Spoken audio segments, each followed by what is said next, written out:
Bună dimineața, bună dimineața! Bună dimineața la mine, aici unde mă aflu.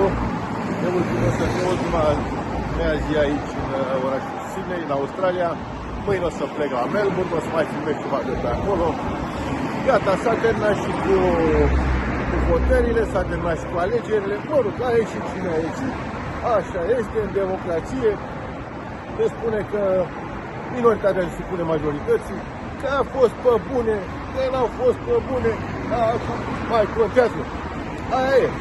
Aveți un nou președinte, eu nu l-am votat, până la urmă și ce s-a întâmplat, ce nu s-a întâmplat pe mine, mă afectează mai puțin până la urmă urmei, pentru că eu trăiesc în Marea Britanie și nu prea am, așa să spun, de face. Păcat că, uite, vorbim despre alegeri și sunt aici în spatele meu, atmosfera asta dezolantă, tot închis, pe aici sunt o zonă industrială, dar văd că e totul cam închis. O să încerc să merg astăzi la piața de pești. Așa, ca o scurtă precizare, apropo, stați să vă arăt 2-3 secunde ce e pe aici, pentru că v-am promis că vă șeară, nu vorbesc numai eu. Într-o zonă de asta industrială, așa, pe aici,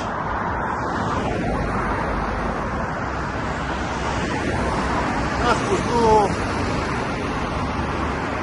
nu pot să mă afecteze atât de mult pe mine problema alegerilor, pentru că până la urmă eu nu locuiesc în România, așa că n-am. Cei în general, cei din diaspora au votat altceva, cei din România altceva, ei locuiesc în România, poate știu mai bine. Atât doar că nimic o să le mai dea dreptul să înjure și să se vaite. Asta ți-a ales, asta o să ai. Dacă o fi bine, să dea să fie bine. Am greșit noi. Dacă o fi rău, asta este. V-ați ales-o, v-ați asumat-o. În fine, hai să le încolo de alegeri, că gata, au trecut.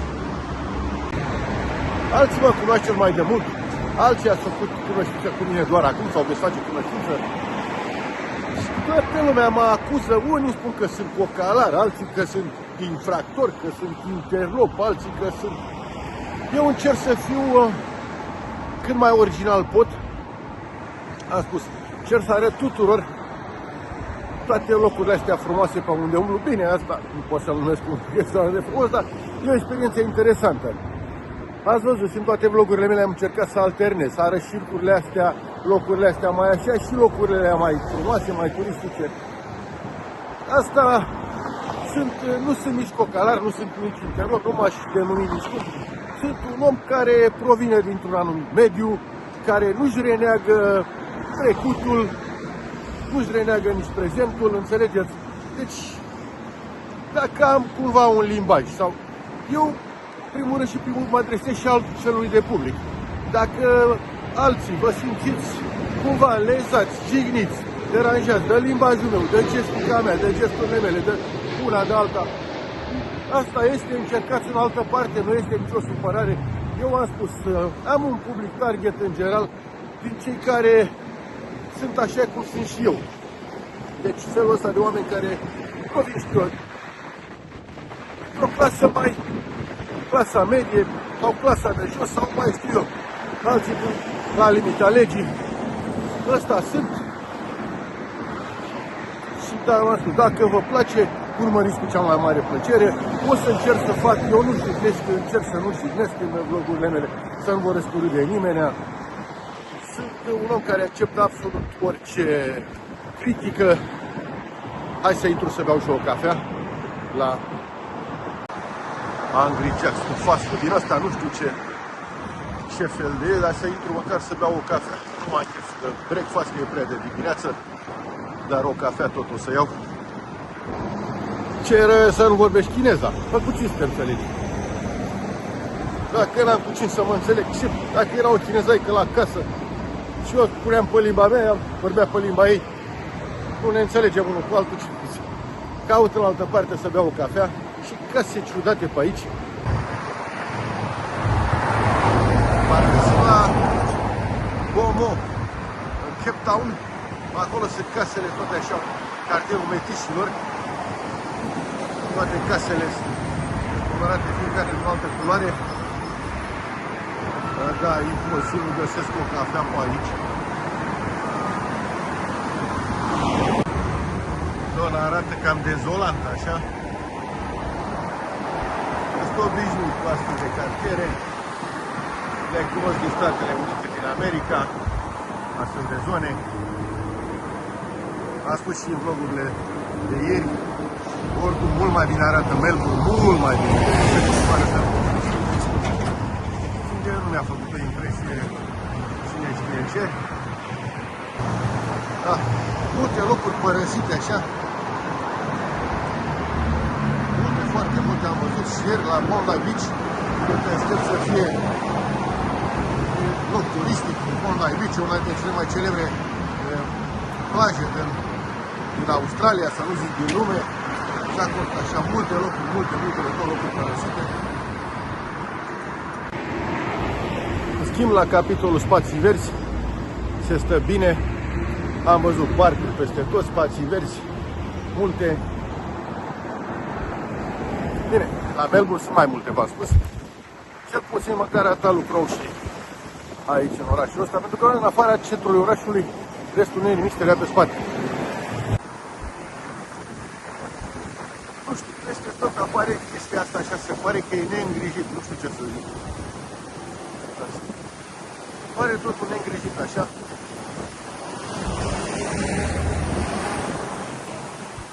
Și aici, părculețul ăsta.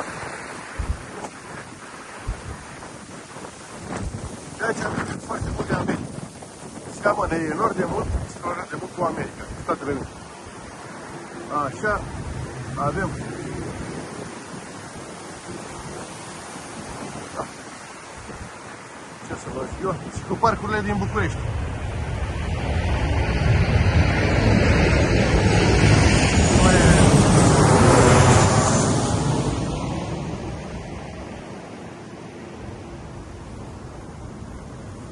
E păcat să vezi astfel de locuri.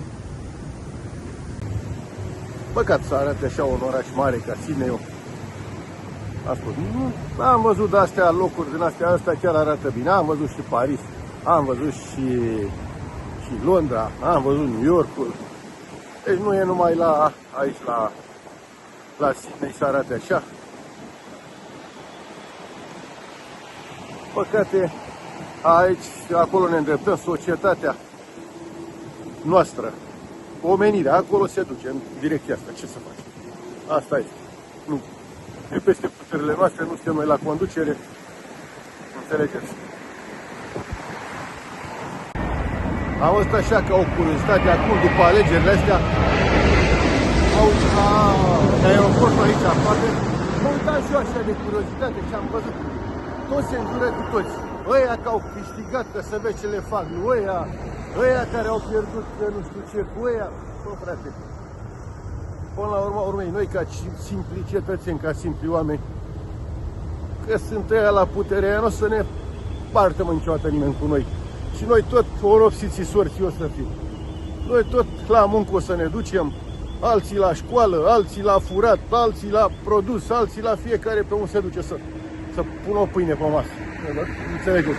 Nu se va schimba nimic, viața va rămâne la fel. Ei acolo sus în politică se vor înjuri. Eu unul cel puțin nu mai intru în clinciurile astea, nu o să mai votez niciodată. Eu n-am votat 25 de ani. Din 2000 până în 2025 n-am mai votat. Acum, bine, nu mai trăiesc eu alți 25 de ani, dar nu o să mai vreau să mai merg la votări. N-are niciun rost, pentru că noi votăm. Ei tot cine trebuie iese acolo. În fine, am zis că lăsăm politica. Hai să facem 2-3 pași să vă arăt. E frumos cartierul ăsta aici. E chiar interesant.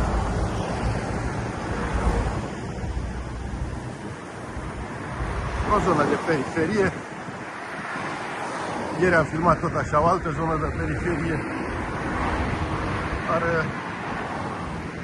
eu mă simt în zonele astea, mă simt oarecum în largul meu. Am mai spus, parte din viața mea, parte din trecutul meu face cumva, să știu, sau un doctor, sau au avut de-a face cu așa ceva. Deci nu e o problemă până la urmă. Pentru mine nu e o problemă să umblu prin zonele astea. Am fost în altele mult mai rele, aici chiar e bine, v-am spus. Că ăsta a renovat-o. S-a pus și aeroportul aici pe spate. graffiti peste tot.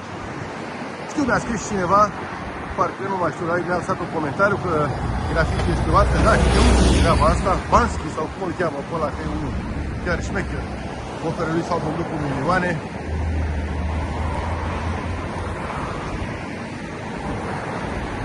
Sideram masaj. Vă dați seama ce masaj e aici. Cam ce părere aveți despre ce masaj poate să fie aici? În baraca asta aici. Ah, uite, și perdele roșii pe acolo, pe sus. Vă dați seama ce masaj e. Toate gardurile, văd că sunt cu graffiti.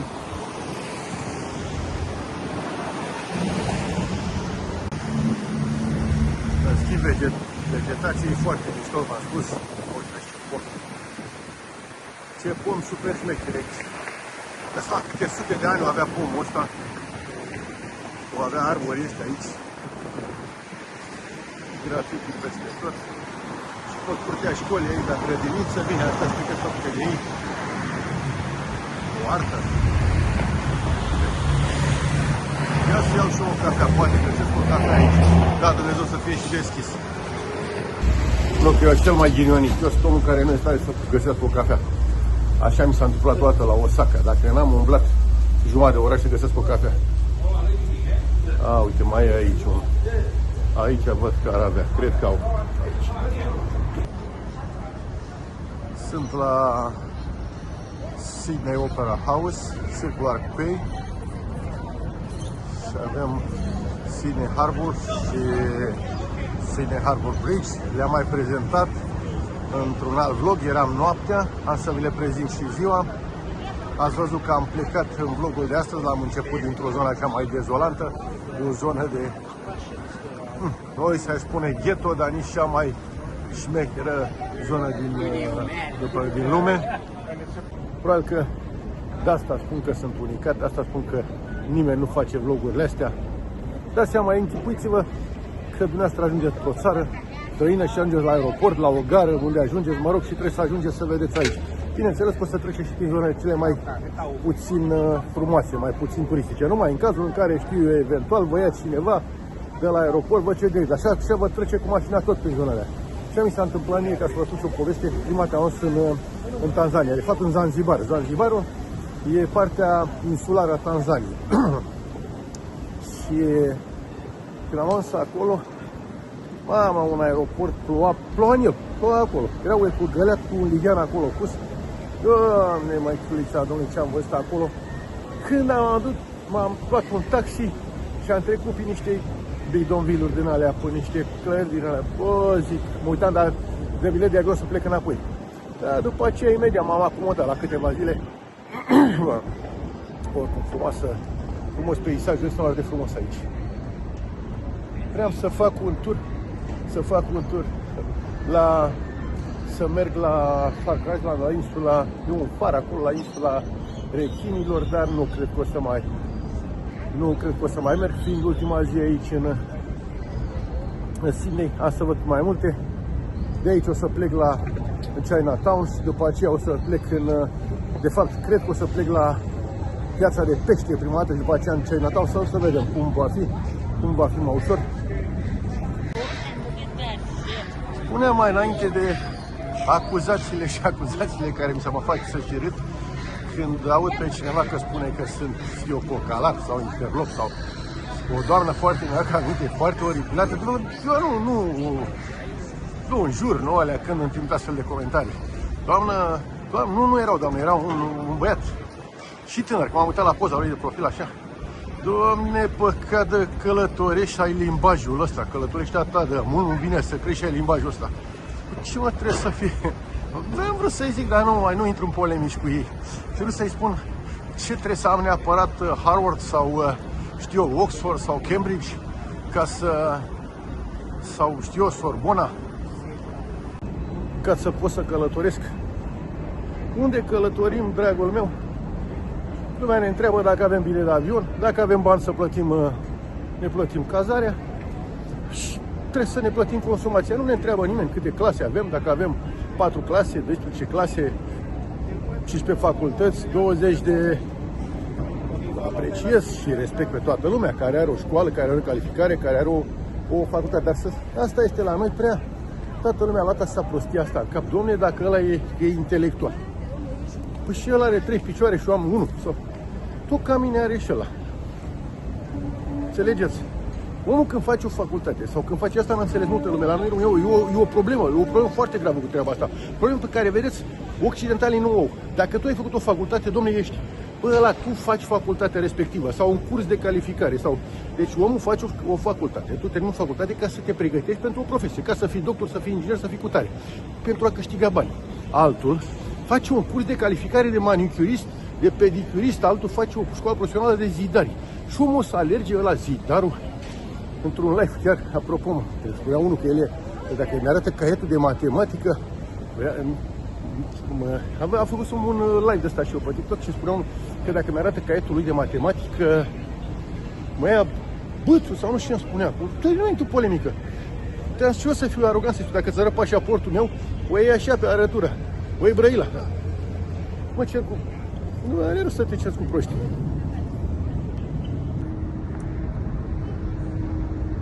O frumusețe.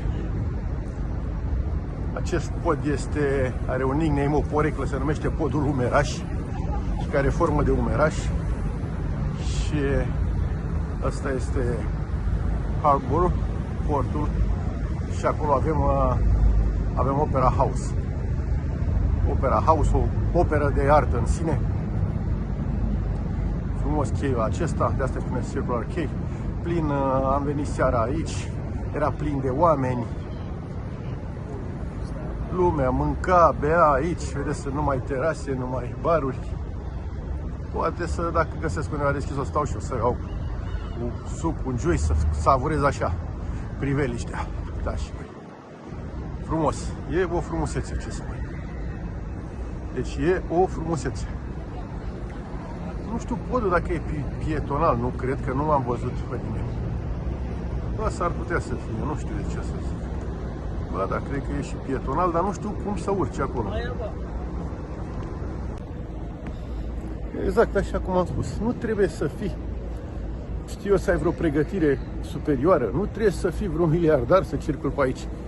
Pe mine toată afacerea m-a costat undeva, cred că cu tot, deci mâncat, hoteluri, transport, să mă duc la 2000 de lire. Până la urmă, eu 2000 de lire fac în 2 săptămâni, 2000 de lire îi fac în 2 săptămâni la muncă. Păi nu mi se pare ceva exagerat. Înțelegeți? Că și la noi în România, dacă s-ar plăti munca și s-ar plăti așa cum trebuie, la prețurile care le avem, oricine așa ar putea să-și permită să vină pe aici. Dar când îți dă 25 de milioane pe lună, acum nu să riscă intelectualii au 50, care tot nimic nu sunt, nu înseamnă nimic. Ia pe lună cât eu pe șantier Mare Britanie, nu numai eu neapărat, și alții, o săptămână, înțelegeți?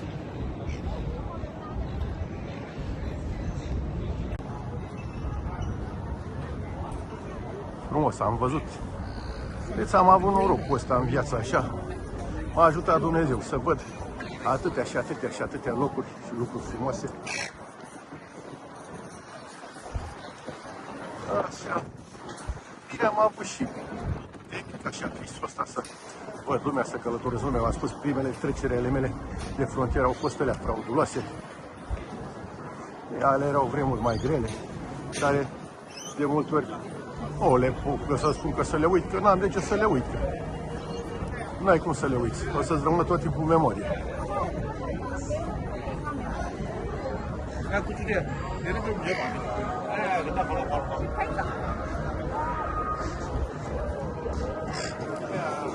V-am arătat locurile astea noaptea, dar cred că și ziua sunt mai frumoase. O frumusețe. Și acum am sfătuit mereu pe toată lumea. Nu știu, dacă chiar vreți și vă place să călătoriți, trebuie puțin curaj. Bineînțeles și ceva bani, că nu poți să fii fără niciun ban în buzunar, dar nu pe cât de mult vor să vă sperie agențiile de turism sau știam. Trebuie să înțelegem pe toți că e marketingul. Deci oamenii n-ar face așa, fac și ei bani. Trebuie să atragă, să spună. Eu de asta nu fac nicio publicitate la nicio agenție de turism. Ieri era cineva, îmi propusese mie să-i fac o promovare. Păi plătește-mă dacă vrei să... Da, plătește-mă excursia. Nu că câștig eu din procentele lui. Du-te, mă, lasă-mă cu procentele. Păi caută pe altul, că nu sunt interesat de procente. N-am fost procente în viața mea. Procente, eu n-am alergat la procente niciodată. Înțelegeți? Deci numai că mi-a spus cuvântul ăsta procent, deja mi-a stat puțin pe creier așa. Înțelegeți? Nu e pentru mine. Nu există așa ceva, procent. Scările astea seamănă cu cele de la Philadelphia Museum of Art din Statele Unite. La Philadelphia scări. Numai că în capătul lor sus de tot e statuia lui Rocky Balboa.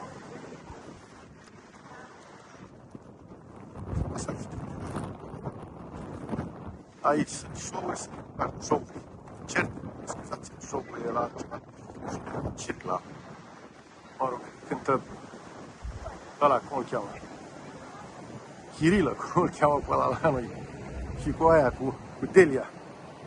Ala e show. Aici e spectacol, e opera. Da, cam atât de aici de la Opera House. O să merg, cred că în Chinatown prima dată și de acolo o să merg în Fish Market. O să încerc, m-am spus pentru ultimul vlog de aici de la Sydney să vă prezint cât de mult pot.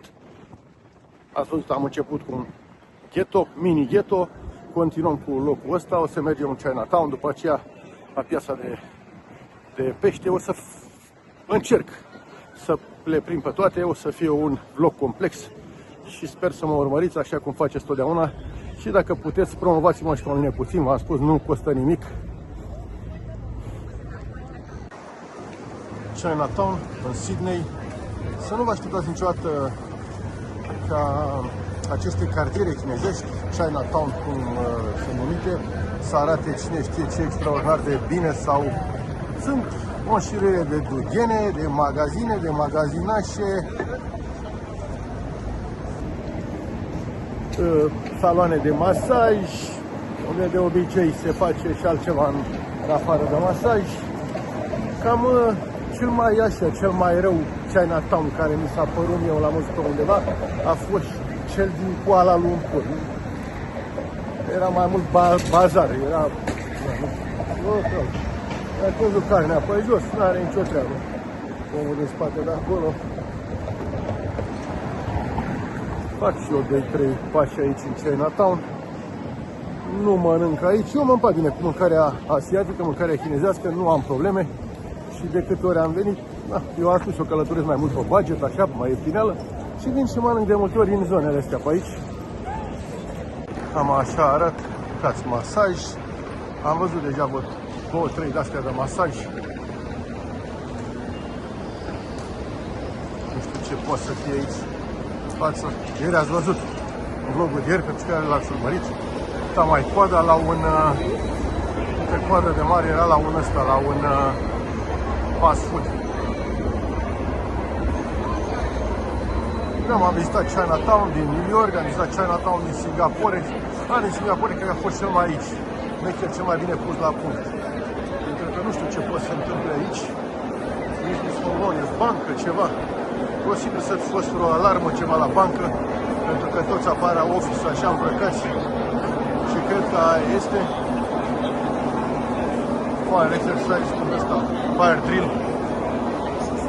Se testează mai mult ca sigur, pentru că nu sunt panicați. Dacă era ceva real, erau toți panicați. Pustiu, nu știu, mi s-a părut și Melbourne și atât. Vineri seara, sâmbătă seara, restul orașele mi s-au părut oarecum pustii. Dar nu pot să înțeleg de ce. Vă dați seama, în câteva zile care le-am de stat aici, nu pot să-mi dau seama dacă este. Nici nu cunosc atât de mult. De fapt, nu cunosc pe nimeni aici în țara asta, să-mi spună. Posibil să fie și vreo criză economică, să fie probleme economice, cine știe. Ori stilul lor de viață, nu pot să-mi dau seama. Frumos aici. Ne-am intrat pe un fel de piațet așa.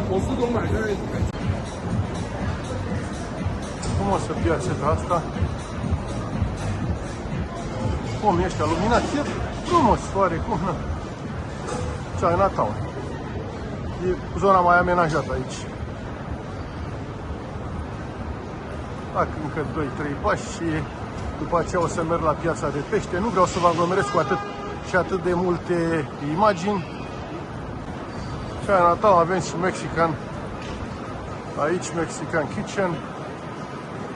Arlăcini. Acolo sus avem Bavarian Beer Garden. Avem de toate. Toate gusturile și toate buzunarele.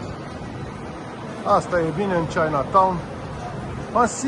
Singurele orașe și de fapt cam singur unde nu aveai varianta asta era Miami, dar Miami zona centrală, zona Miami Beach. Unde nu prea aveai nici alcool. De exemplu, dacă cei la magazine de astea de localnice, după ora, nu mai știu, 9, 10 seara, 8 seara, nu mai știu la ce oră, nu mai rețin, v-aș minți la costume, nu-ți mai servea nici alcool. De ce? Ca să poți să vândă, probabil că sunt licențele ce cred eu, sunt licențele mari pentru ăștia care, pentru ăștia cu baruri, care, într-adevăr, au niște prețuri acolo. Am intrat eu, am paier de vin și am luat un Captain Morgan, nu mai știu. Consumam alcool atunci, sunt acum vreo 4 ani, cred. Și nu mai știu cât am dat, mult, 50 ceva, 60 de dolari, cred, orice caz. Și nu era să zici cine știe ce, o grădină de vară cu ciment pe jos, nu era mare inginerie. Înțelegeți? Uite-i pe ai mei de la DJ aici. Ăștia vă spuneam, care vreți să vă apucați de vlogging, v-am spus, eu unul cel puțin. Am încercat și Sony, am încercat și GoPro. Nu m-au ajutat cu nimic. Uite, ăștia sunt. Să intru și eu să văd dacă pot să găsesc ce-mi trebuie mie. M-am interesat și cred că o să rămân până la urmă la un Osmo Tripoker foarte bun.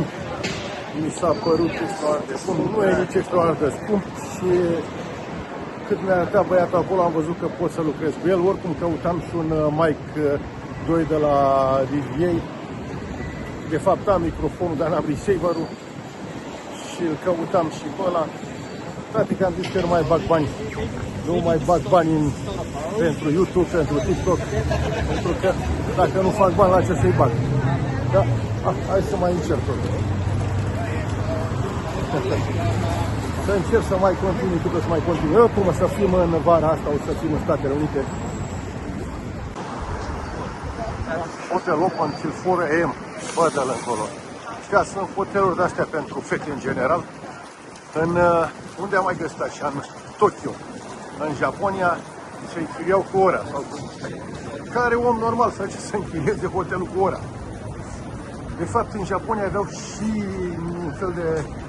Da, se vede aici, uite. Pardon, domnul. Da. Se vede aici. Ce e aici? Vă dați seama. Ce e aici?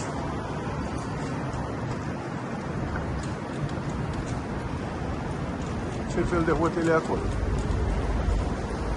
Asta e Chinatown. Spuneam alea din Tokyo, le închiriau cu ora sau. Și aici am spus mereu unde sunt zone de-astea. Și ieri când am fost acolo la King Cross, le vezi, îți dai seama care sunt și ce fac și ce învârt. Cred că atât am de filmat de aici din Chinatown. O să merg la Fish Market să văd și acolo cum este. Și după aceea o să mă termin cu filmat, o să-mi petrec restul zilei de aici pe undeva prin centrul orașului Sydney. Stau și eu pentru mine, gata cu filmatul, că ajungem. Apropo, ce vorbeam. Îți dai seama ce e aici? 42, 429. E simplu de tot. Simplu, foarte simplu de înțeles ce e acolo. Dacă ai chef să te duci la fetițe. Deci când veniți la Sydney, să știți, ori în Chinatown, ori la King Cross și le găsești, nu trebuie să... N-au reclame, n-au indicatoare, dar le găsești tu. Înțelegeți? Capitol Square. Trebuie să aștept tramvaiul 1, să merg la din Chinatown, să merg în Fish Market, la piața de pește. Nu e cea mai șmecheră zonă. Este orașul vechi. Bidoane ce vin oamenii ăștia aici. Bidoane.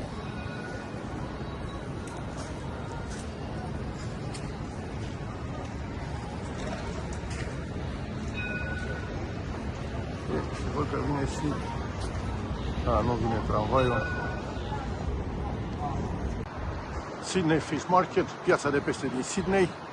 Este a treia cea mai mare piață de pește din lume. Prima, cea mai mare din emisfera sudică. Cea mai mare piață de pește e cea din Tokyo. Am fost acolo, am mâncat sushi. Am spus de nenumărate ori, pentru cei care mă cunoașteți știți deja, nu mai e nevoie să o spun, pentru cei care mă cunoașteți prima dată, sunt omul care intră absolut peste tot și omul care vă prezintă absolut orice. Sunt omul care poate discuta, am spus, și cu un profesor universitar, poate discuta și cu un șef de clan interlop, poate să discute și cu un boschetar, poate să discute și cu un muncitor. De asta încerc să vă prezint totdeauna absolut tot. Plin de restaurante, o să merg și o să mănânc mai târziu.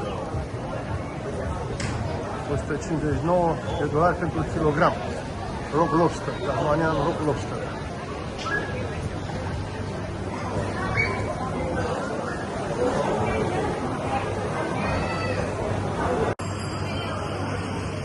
Așa arată. Deci consum ceea ce vezi aici. Asta este restaurantul. Lobster, pește, absolut ce vrei să consum. Da, lumea consumă. Avem și scoici aici în spatele meu, avem și scoici, lobster, pește, absolut tot ce vreți și tot ceea ce nu vreți.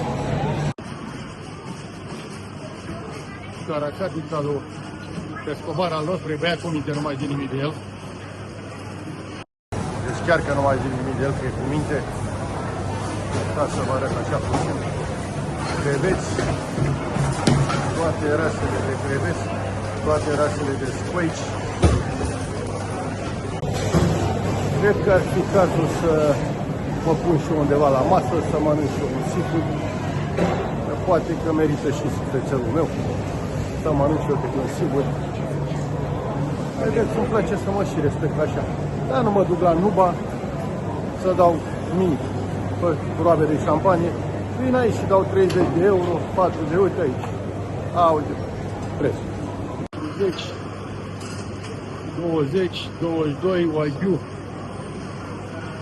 Socoteala că o liră sterlină e 2 dolari și ceva din ăștia. Deci un euro e aproape de 2 dolari.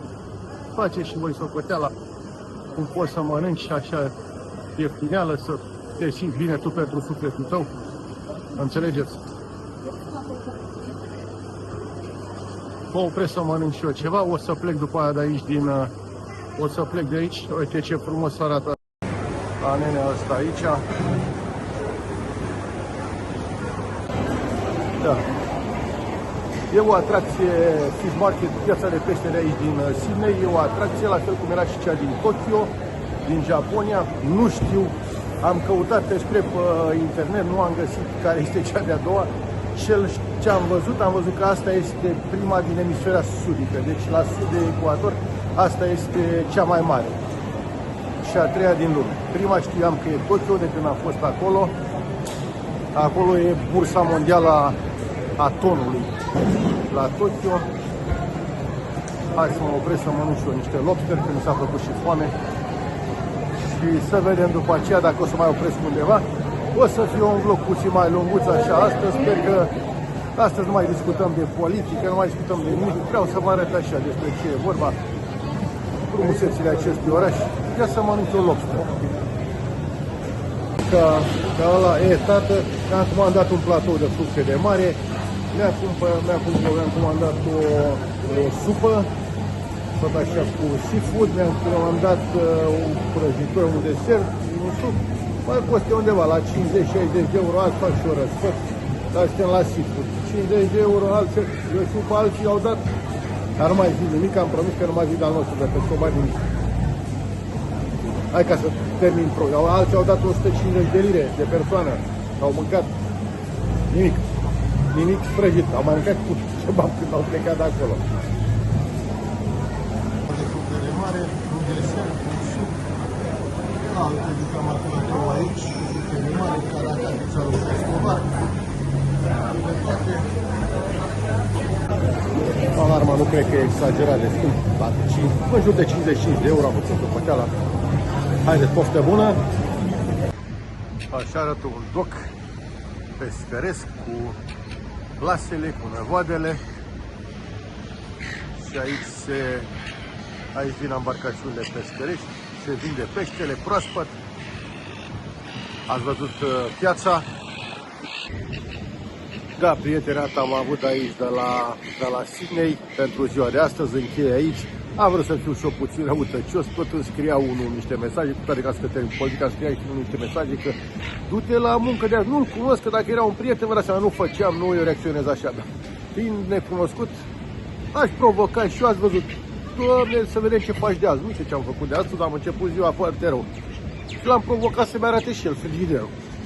Eu nu sunt răutăcios, v-am spus, nu-mi place să fac aroganțe de genul ăsta, dar din ăștia merită. Haideți, vă pupă călători pe 7 continente.